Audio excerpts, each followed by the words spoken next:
Здравствуйте, меня зовут Рима Ли, и я работаю на проекте Business Woman Forever.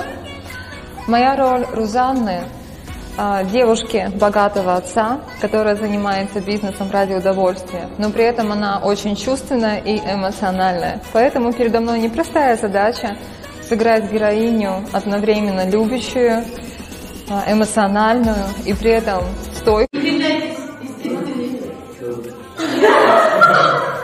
Я нашел себе учителя.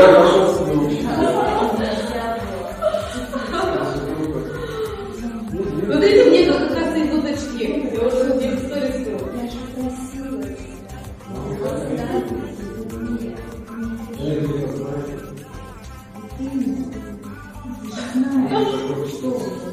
Как это, ты сейчас 12 минут выжил, и он только подошел, толстый сказать, Маша, ты все надо видеть, что значит ибо, слово, переключился, ушел, ничего не сказал, встал и пришел. Блин, да, что с ним? Бонус. Сау бонус. Это